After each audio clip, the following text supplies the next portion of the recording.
All right, we'll go ahead and get started. Um, Today, kind of like normal, I want to quickly review what we did last week, which you can see up on your screen, and then I'll take a couple of questions over homework. Or at least explain a concept or two over the homework, and then we will go over our last topic, which is just one more formula. It's about combinations, all right, and then that's it for content. Okay. I do have a practice test in on campus. It's under a new topic called Sequences and Series, and it's the only download in it. Okay. That practice test is probably 90% like correct. I might change one or two things just based off of what I've seen over the last couple of days. But that, for the most part, is what your test will look like. Okay. In your test, um, I'll probably assign it like Sunday night, Monday morning, and then I'll give you until like Tuesday early to get it done. I still haven't really determined like the actual time frame of it, um, but I do want it to have some kind of time limit. Um, and then next Wednesday are when your senior conversations start. Okay, and then I need grades in for you guys. I think by the 15th. Okay, so any outstanding work by then or the 6th, I need to double check that. But any outstanding work before then is late and not going to be taken. Okay.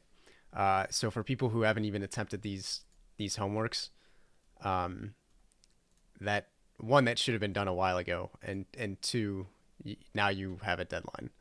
All right. Um, so up on your screen, we have what we did last week. Okay. So last week we covered arithmetic sequences and geometric sequences. For arithmetic sequences, uh, it all it is adding a number over and over again to the number previous. Okay, that number that we're adding is our common ratio. In order to sum an arithmetic sequence, we can use this equation where n is the number of terms we're adding, a1 is the first term that we're adding, and an is the last term that we're adding. For geometric sequences, there are two conditions, right? So there are finite geometric sequences, and then there are infinite geometric sequences. For both of those, in order to find the nth term, you find the common ratio, you find the first term, and then you take the common ratio to the n minus 1 power. To sum a finite geometric sequence, again, you still need the first term, you still need the common ratio, but this time you do the first term times 1 minus the common ratio to the nth power over 1 minus the common ratio. And then in order to sum an infinite geometric sequence, the first thing that you need to know is that r must be less than 1. So this green condition only works if r is less than 1. And in order to sum an infinite geometric sequence, you take the first term and you divide it by 1 minus the common ratio. Okay, and then we did a little bit of work with factorials, which we've covered quite a bit, but that'll start to come into play today. All right. The question that I think I got asked the most over the homework was, how do I find the common ratio? And there are two different ways. Okay, so two different types of questions you'll see. You'll either get a couple of terms, so you'll actually get a sequence.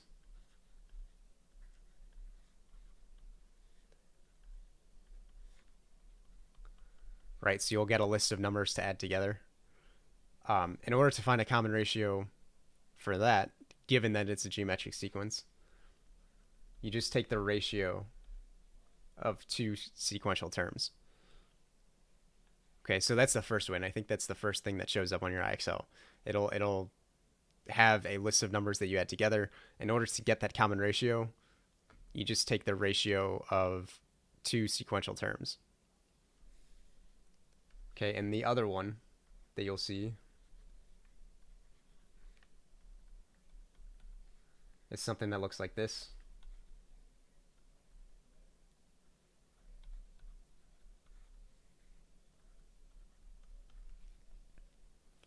Okay.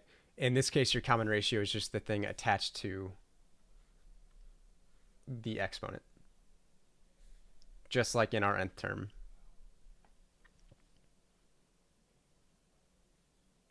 Okay, and if you need a refresher on all this stuff, I'll let you go back and watch the last lecture. I don't want to spend a whole lot of time on it because I want to get this combination stuff in quickly so you can then look at the practice test and then actually start working on stuff. You don't have any homework tonight. That was it for homework. But we do need to go over combinations. So I want to pause here on the screen. Are there any questions about this up on your screen or anything that I didn't necessarily answer about your homework?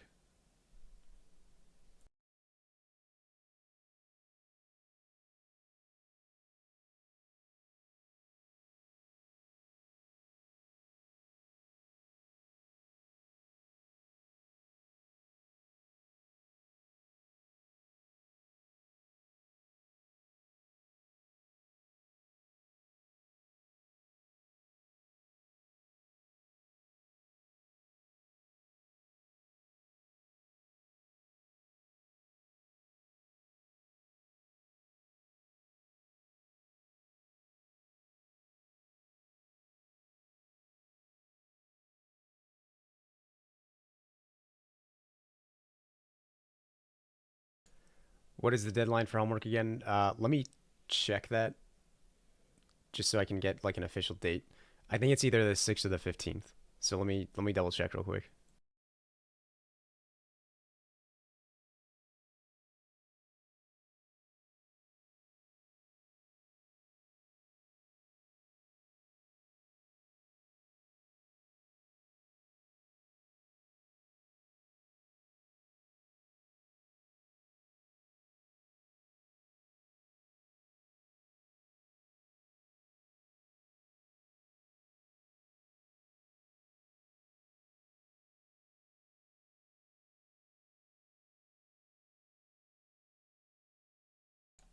Yeah, it's the 6th. And then I have to have grades in by the 12th. So everything must be in by the 6th. Now, again, keep in mind that you guys will have a quote unquote test, which is really just a worksheet over everything we've done um, in this chapter, not everything this semester. But those grades are due the 6th. And again, if you like forgot something, all these lectures are recorded and uh, they're up on YouTube. Okay. So if you do struggle with something, they're up there. And a lot of the time, I will actually do problems like from the homework right at the beginning of class and right at the end.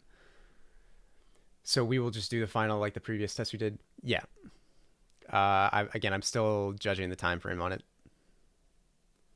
But yeah, it'll be for the most part, it'll be just like the last test.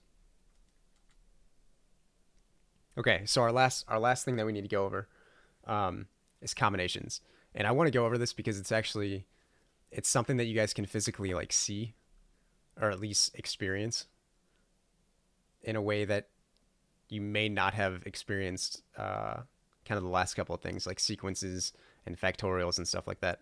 All right. So what we're going to talk about here are combinations. Okay. And combinations of n elements taken r at a time. And what that means is that we have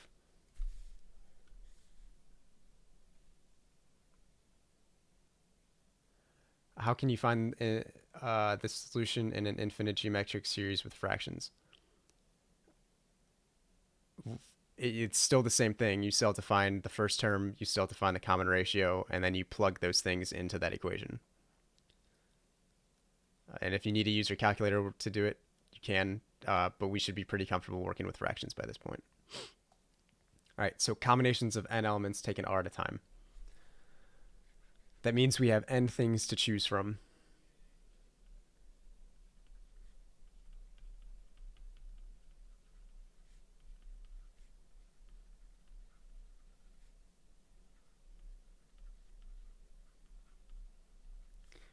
And we want to choose r of those things.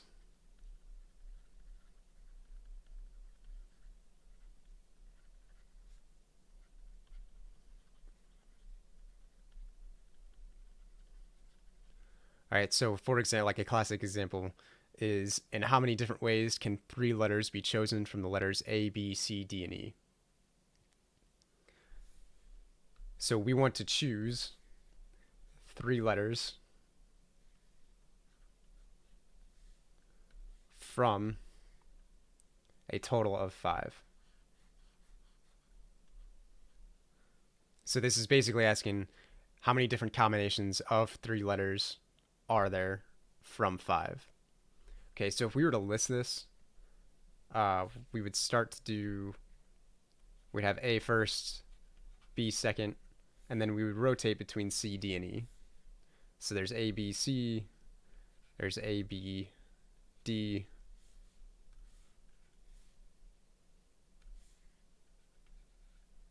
and there's A, B, E.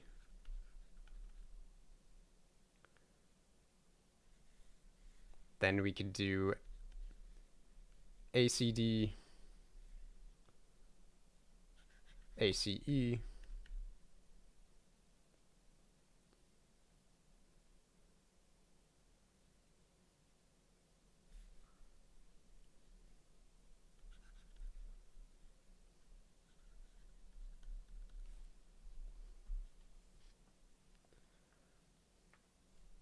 ACD, ACE, and then AC or ADE. Okay, so everything that we just did is we just kept A the first term. Right, and this, you're not going to need to know how to do this necessarily, but this is why what we're about to go over works. Okay, then after we keep A constant, we can keep B constant. Right, so we would do BCD, BDE,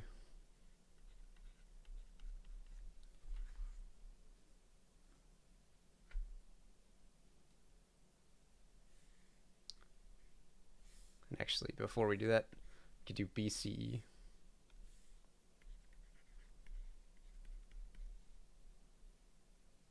and then BDE. And then our last combination would be CDE. Okay, so what's happening here is we're trying to get different 3-letter combinations from these 5. Okay, so what I did, I kept A's constant first, and then I switched around the other 2 letters such that we wouldn't get something similar to any one of these.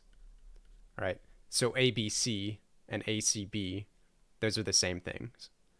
ABC and CAB, those are the same things. So we're trying to cancel out those similar chooses, I guess, if you want to call it. Okay, so I kept A constant first. We got all those, and then we kept B constant, and then the last one left was this C constant. All right, so if we just count all those up,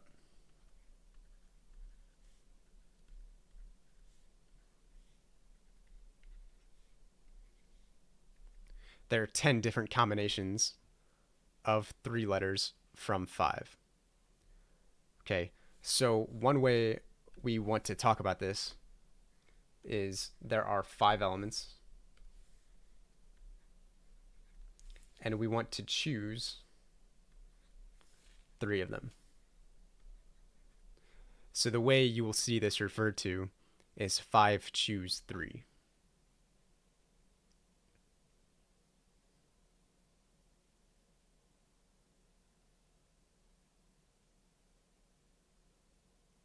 So I want to pause there just for a second.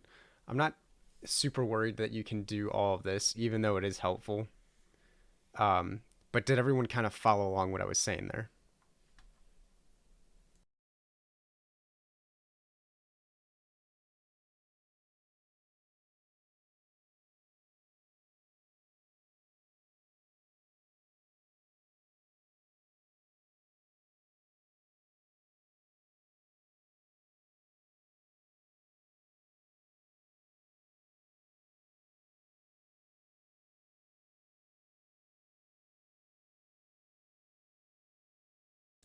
All right. So this is what a combination actually is. It's finding an organization of different elements given some number to choose from, all right? And it'll end up looking like 5 choose 3. The general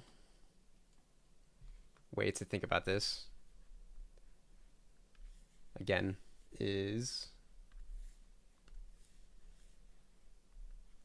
n choose r.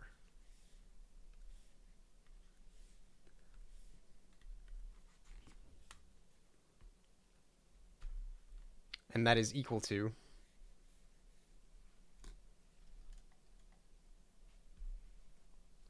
n factorial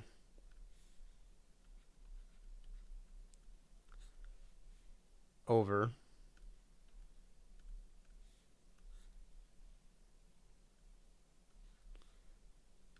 n minus r factorial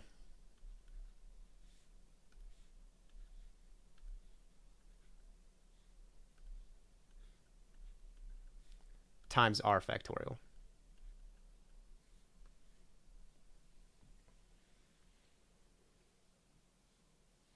Okay, so that's how you find any combination of n elements choosing r different combinations.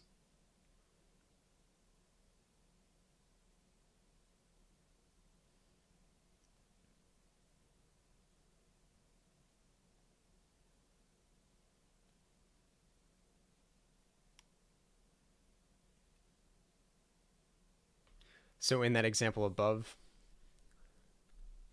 we were given 5 letters and we wanted to choose 3 of them,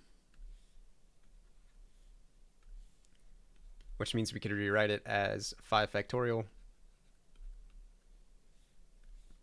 over 5 minus 3 factorial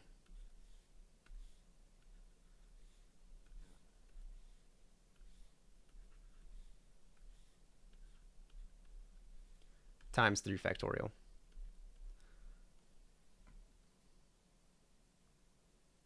And we can simplify that, or expand it, I guess. 5 factorial is 5 times 4 times 3 times 2 times 1. 5 minus 3 factorial is really just 2 factorial. So that's 1 times 2. And then 3 factorial is 1 times 2 times 3. And then we can start to cancel out common terms. Okay, so 2 and 3 from down here, cancel 2 and 3 up there. The ones really don't matter, right? So we get 5 times 4, which is 20, over 2, which is just equal to 10, which is the same number of combinations that we saw from up above.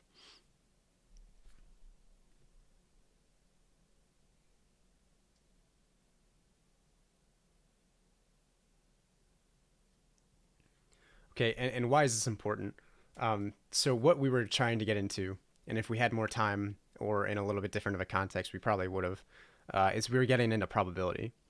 And most of what probability relies on is finding what's called a sample space, which is how many different ways something can happen. Okay, and then you take your wanted outcome divided by the number of total outcomes, which is what we just found, and then you get a probability. Okay, so for example, let's say we wanted the probability, and again, this is going beyond of what we're going to cover, but say we wanted to find the probability of A being inside our 3 chosen letters of the 5. Okay, there are 6 of those. So it would be 6 divided by our sample space, which is 10. So it'd be 6/10 is our probability of having A in that combination. Okay, and this is obviously that's the most basic example. And there are different kind of applications to this, and I'll show you one here, which is the number of different hands in poker.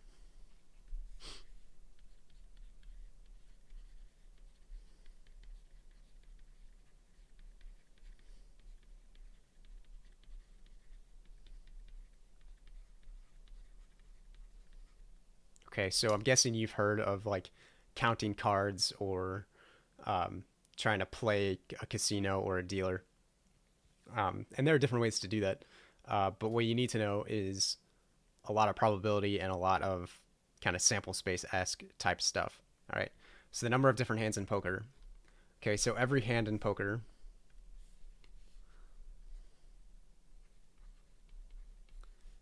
has 5 cards, and a deck has 52 cards. So from a deck of 52, we want to see how many different 5 card combinations there are. All right, so we would do 52 choose 5.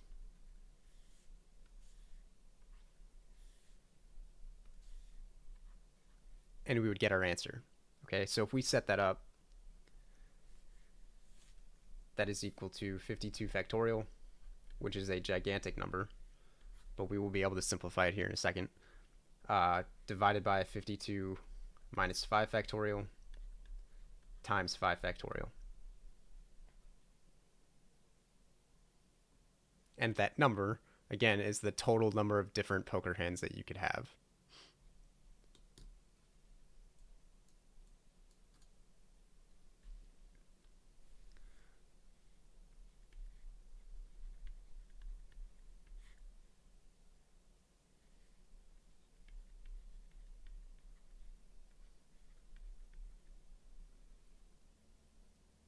So then we get 52 factorial over 47 factorial times 5 factorial. If we simplify 52 factorial over 47 factorial, we are left with 52 times 51 times 50 times 49 times 48. And all of that over what's left, which is 5 factorial, which is equal to 1 times 2 times 3 times 4 times 5. And if we plug that into a calculator,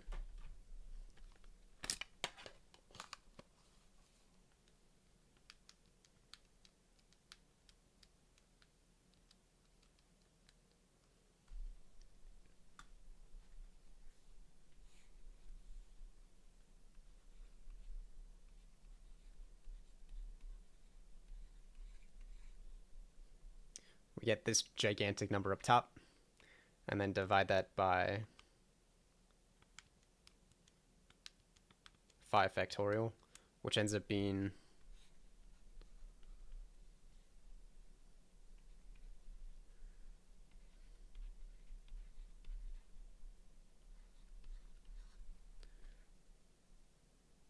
$2,598,960 different poker hands in the game.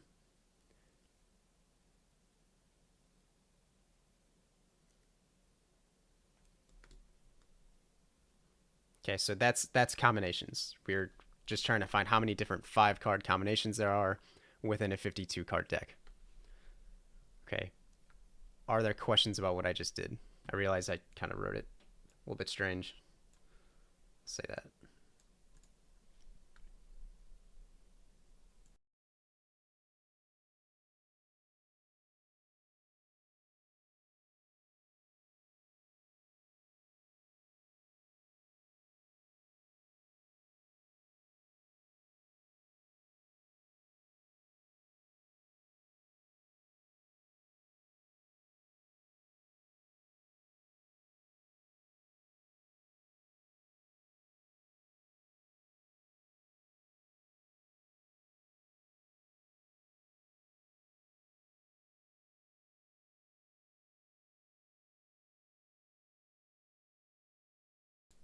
Okay, and the last little bit, I'm not going to, obviously, our content is done. But if we were to take this problem and kind of apply it just a little bit, say we wanted to get the probability of a royal flush.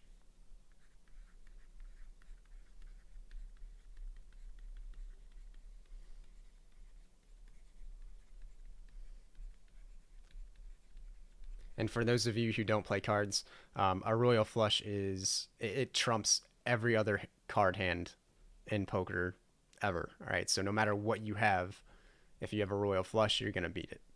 Okay, there are 4 different ways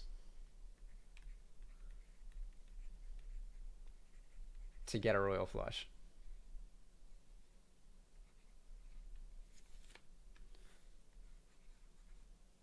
All right, so the probability of getting a royal flush is equal to 4, right? The number of different ways our outcome can happen over the total number of different outcomes.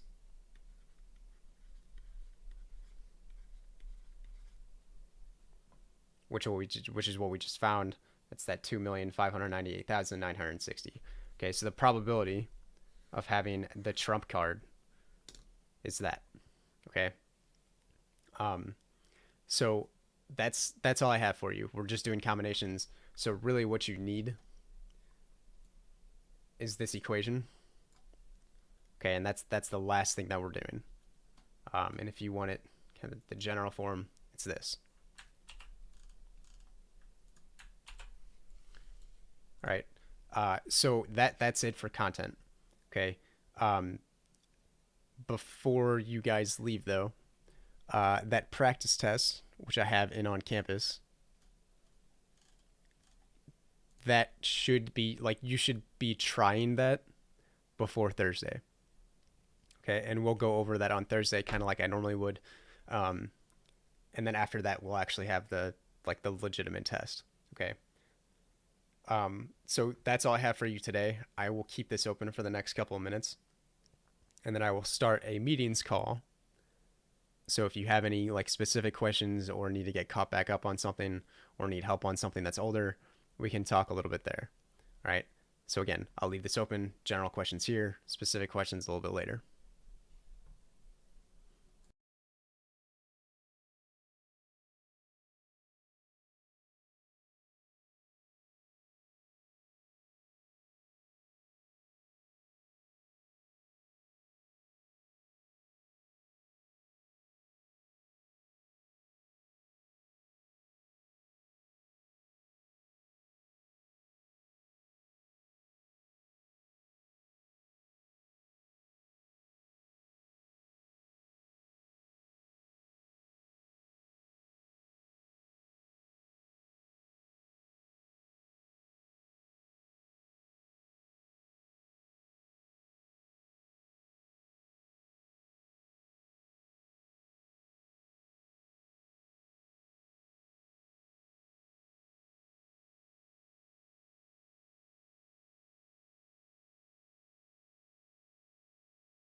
All right, so I'll close this, and if you have questions, I will see you on Teams.